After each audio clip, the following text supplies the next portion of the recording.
LHB के air spring गाड़ियों में हमारा ये फीवा डिवाइस लगा हुआ है। जो फीवा डिवाइस आप देख रहे हैं फीवा बॉक्स है, जो कि दोनों ये डायगोनली लगा रहता है। एक यहाँ पे है, एक डायगोनली उस साइड रहेगा।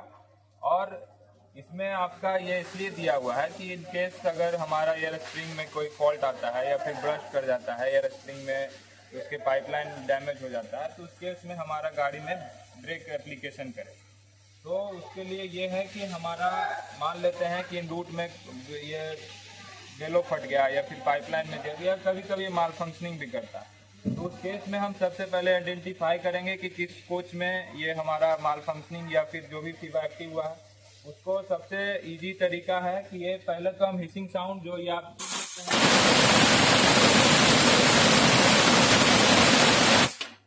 इस तरह का आपको हिसिंग साउंड सुनने को मिलेगा जो सडन ब्रेक एप्लीकेशन का है। तो आप सबसे पहले आके देखेंगे कि किस कोच में हमारा फीवा एक्टिव हुआ है। और उसके अलावा दूसरा चीज जो आपको देखना है,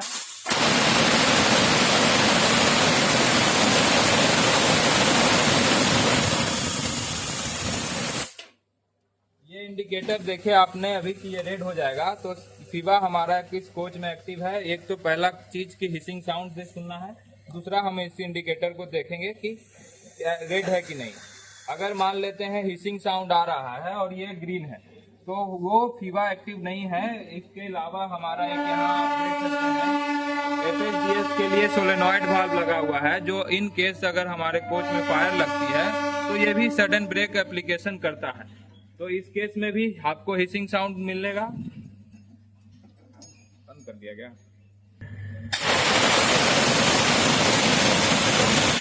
फायर ऑपरेटर अगर ये फायर के कारण ऑपरेट होगा तो हिसिंग साउंड आप पहले लोकेट कीजिएगा कि हिसिंग साउंड है। मगर आप देख रहे हैं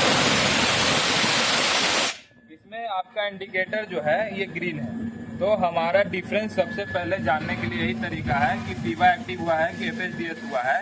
उसका सबसे इजी वे है कि आप हिसिंग साउंड को पहले आइडेंटिफाई कीजिए कि किस कोच में आपका हिसिंग साउंड आ रहा है।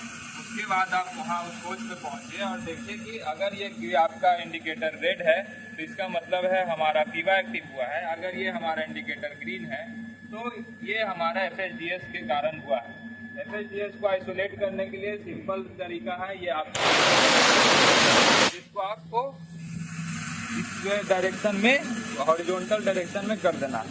वही आपका अगर फीवा एक्टिव होता है तो सबसे पहले हम ये जान लेंगे कि हमारा फीवा किस कारण से एक्टिव हुआ है। अगर ब्रस्ट के कारण हुआ है तो हम सीधे बीपी को, जो यहाँ पे आपका आइसोलेटिंग कॉम दिख रहा है, इसको आइसोलेट करेंगे और गाड़ी को 60 kmph पे ले जाएंगे। अगर मान लेते हैं माल फंक्शनिंग के कारण हुआ है तो सबसे पहले हम बीपी को